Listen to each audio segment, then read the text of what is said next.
আমার ফ্রেন্ড আমাকে বলছিল যে গোসল করার রেসিপি দিচ্ছিল, কাজ করতে খুব শরম করতো। চলেন মূল ভিডিওতে সকল ঘটনা আপনাদেরকে খুলে বলি কেন। হ্যালো এভরিওয়ান, আসসালামু আলাইকুম। সবাই কেমন আছেন? আই হোপ সবাই আছেন ভালো, আমিও আছি ভালো। আজকে আপনার সাথে শেয়ার করবো আমি একটা জিনিস।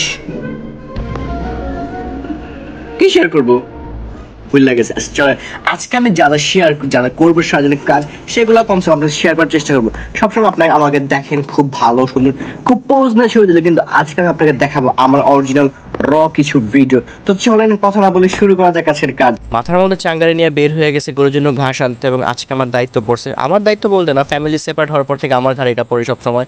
তো চলে আসছি ঘাস নিতে, এবং এটা হচ্ছে আমাদের ঘাসের ক্ষেত। তো বাড়ির সাথে ক্ষেতটা ছিল, তো এখানে আমি ঘাস নিতে আসছি। তো আব্বাই ঘাস কাটতেছিল এইখানটাতে। দেখেন কি সুন্দর সবুজ ঘাস। এই মুহূর্তে আমি যেখানটাতে আছি এইখানটাতে আসার পরে আমার মনটা ভালো হয়ে গেছে, কারণ শরৎকালের প্রিয় জিনিস কাশফুল, এবং এখানে সেই কাশফুলটাই আছে।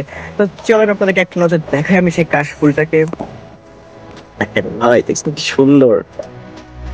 যদি এখন এদিকে যাওয়া যাবো না, কারণ এদিকে সাপ আছে, জঙ্গল দেখছেন এই যে জঙ্গলের ভিতর। তো এটা হচ্ছে আমাদের সীমানা শেষ, এখান থেকে আমাদের সীমানা শেষ। দেখেন আরেকজনের ক্ষেতের মধ্যে হয়েছে কাশফুলগুলা। এক মোট কাশফুল দেখে তো আমার মনটা পুরাই খুশি হয়ে গেছিলো, এবং খুশি মনে চলে গেলাম ঘাস আনতে। তো রেগুলার কাজ যেহেতু ঘাস আনা, তো ঘাস আনতে অনেকগুলা ঘাস ছিল এখানটাতে।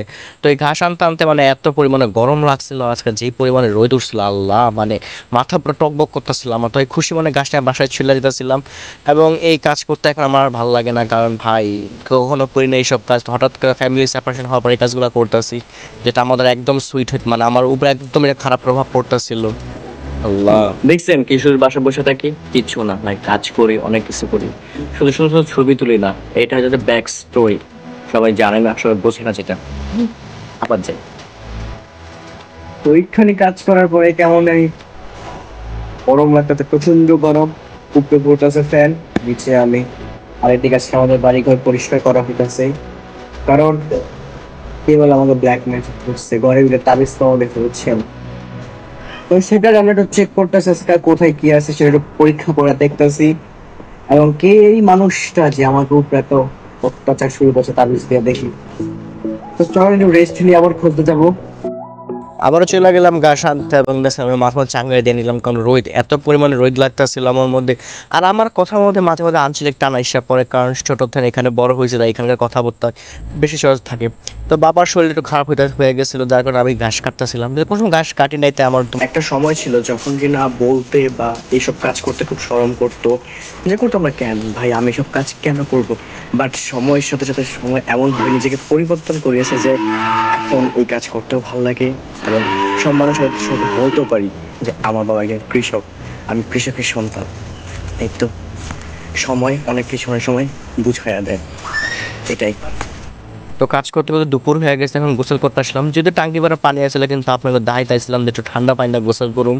এবং ভাই ঠান্ডা পানি দিয়ে গোসল করতে এত মজা লাগে, এবং আমাদের এই কলের পানি এত ঠান্ডা, মানে মনে হচ্ছে মাত্র ফ্রিজ থেকে বের হয়েছে, মানে এমন একটা অবস্থা। গোসল করার মজা, কলের মতো অথেন্টিক পানি দিয়ে মানে একদম কল চাপায় গোসল করার যে মজা, সেটা আপনি যত ডিপ বা যত গোসল করার মজা পাবেন না।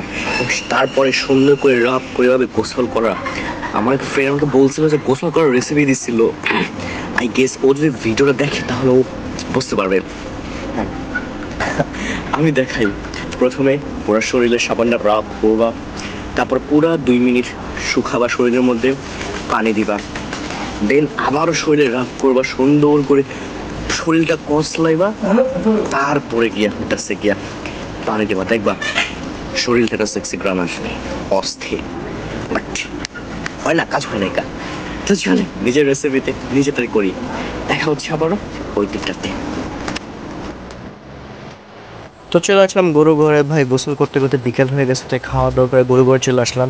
আর এই হচ্ছে আমাদের 2টা গরু, যদি আরও গরু আনবে এখানটাতে। আপনাদের একটু ফার্মটা দেখা যাচ্ছে, দাঁড়ান দেখেন আমাদের বাড়িতে কত বড় ফার্ম করা হইতেছে, এখানে আরও ষাঁড় গরু পালবো। তো এটা আমার ভাই এবং আব্দুল্লাহ ভাইয়ের প্ল্যান, তারা আরও ষাঁড় গরু পালবো এখানটার মধ্যে। দেখছেন কি সুন্দর একদম বড় করে টাকারি করছে, এবং এখানটার খাবার দাবার দেবেন, পিছনে গরু রাখবে। তাদের ফুল সেট আপটা হয়ে গেছে। আর কথা বলতে বলতে ভাই অবাক হয়ে, মানে কি বলে, এইদিকে আমি কথা বলতে বলতে একদম শেষ হয়ে গেছি। সকাল থেকে ভিডিও করা শুরু করছি, সারাদিন যাবত ভিডিওই করতেছি।